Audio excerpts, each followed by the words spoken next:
Good morning, guys. This is Miss Smith. I am here with you this morning to do your reading lesson with you. Hope everyone's having an awesome morning so far. Okay, so before we read our story today, I want you guys to think about a question.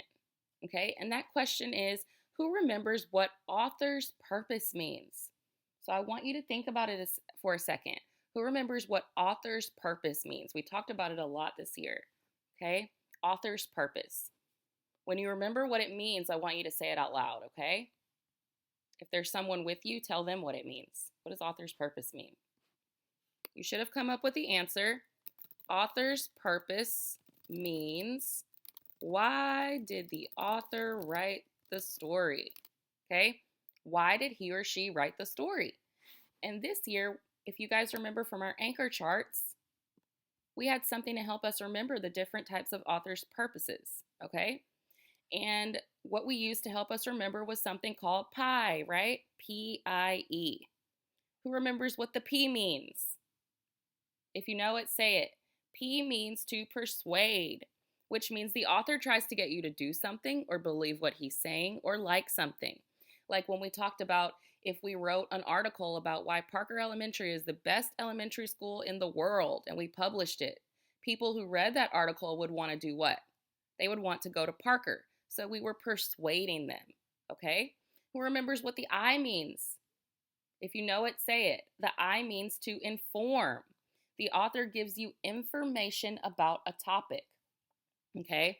So that's like this year when we read autobiographies and biographies, okay? Those books were intended to give us information about certain people. So that is what it means to inform, okay? And then the E means what? If you know it, say it. The E stands for entertain. And that is when the author tells us a story that we will enjoy. He wants us to enjoy the book or make us laugh or have fun. Okay? So I want you to keep pie in your head because at the end of this story today, I'm going to ask you what the author's purpose is. Okay? So let's get started.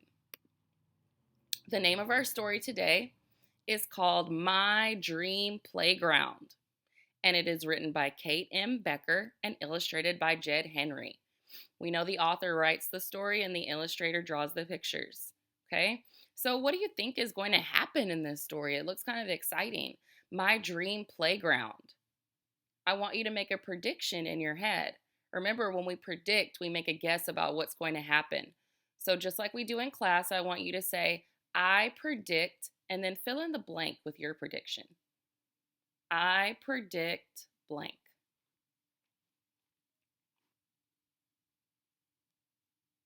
Okay. So on this first page, looks like we have a girl looking down outside from maybe an apartment complex. We see some birds flying by. We see a little boy drawing with chalk on the sidewalk, which some of you guys might be doing lately since we're at home. Okay. I dream about having a playground, a real playground, a fun playground in our neighborhood. But all we have is an empty lot down the street from my apartment.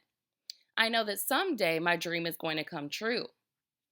Every day on my way home from school, I walk past the empty lot and then I run up the steps and into our apartment.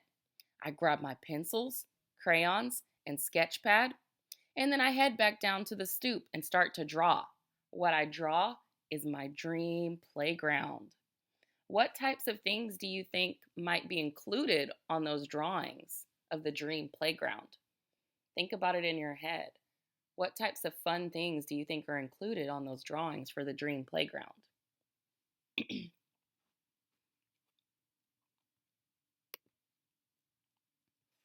Okay, so here we see her and probably her little brother, and she's making those sketches. A sketch is a drawing. Okay, so it says I draw slides and swings and monkey bars and trampolines. I draw my friends and my brother sliding down the twisty slide. Looks like fun. Jumping on the trampoline and flying as high as the buildings. I show my drawings to my mom, and she hangs them on our fridge. Never stop dreaming, she tells me. Then after dinner, my brothers and I add to my drawings. We use purple for the slide, yellow for the swings, and red for the trampoline. Right now, our drawings are just dreams, but I know that someday they will come true. Then one day, everything changes. My brothers and I are sitting on our stoop when a man comes by and stops to look around the empty lot across the street. "It's him," I say. "Who?" my brothers ask. "The man who is going to build our playground." He takes out a tape measure and starts measuring and making notes on a clipboard. I run up the steps 2 at a time and into our apartment. I grab my drawings from the fridge and run back down the stairs. Now it looks like she's showing him her drawings. How do you think the man is going to react to her drawings? What do you think he's going to say to her? Or what do you think he's going to do? I want you to make another prediction. I predict blank. What do you think the man's going to do or say?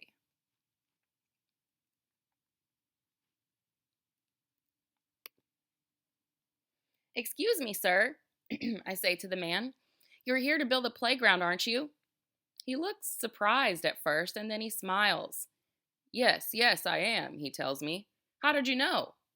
"I just knew," I say. "I just knew you would come." "Well, you're right. My name is Daryl, and some hard-working volunteers are going to turn this vacant lot into a playground." Vacant means empty, guys. "Can I show you some of my designs?" I ask nervously. "Designs?" "For the playground. I always dreamed a playground would get built here." I show him my drawings and he looks them over carefully. Then he says, "You are a talented architect. This is an impressive playground design. How would you like to be a project manager? We could use your help." "Really?" I say. "I can be a hardworking volunteer too."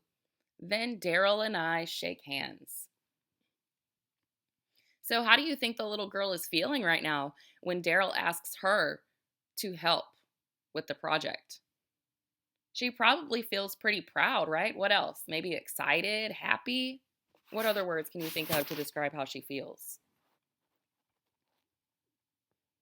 The next day, I run home as soon as school is out. Daryl is already at the lot, and he hands me my very own clipboard. "Here you go, project manager," he says. Daryl asks my opinion on everything. "How many slides do we need?" he asks. "2, I say. "Monkey bars or swings?" "Both." Then I make more designs on my clipboard and show them to Daryl. Once we've decided on everything, Daryl asks me to make one more drawing, the final design for our new playground, except this one is going to be real and not a dream. After days and weeks and months of being a project manager and planning for my dream playground, the time to build is finally here. Hundreds of people come to help, including just about everybody I know, plus lots and lots of people I don't know. Mr. Sid from the market brings the sandwiches. Miss Gonzalez from the hardware store brings the tent. Gregory from upstairs is playing music. It's a big party, and everyone is working. We cut wood, dig holes, hammer, and paint. When it starts raining, we keep working, regardless of the mud, and that's even more fun. It takes a whole week to build everything, but at last we're done. A huge crowd gathers to cheer for us. There's even a TV camera and a reporter interviews me for the news. My name is in the newspaper, and so is a picture of our playground. Okay, so wow, they were interviewing her to be on TV, and her mom is standing behind her. Look at her mom's facial expression. How do you think that mom is feeling right now? Mom looks pretty what? Proud, and the little girl looks excited and proud too. There's a lot happening for her. Okay, so look at this playground. Looks pretty awesome. But the best part of all is playing on the playground that I helped build. My dream playground came true, just like I knew it would.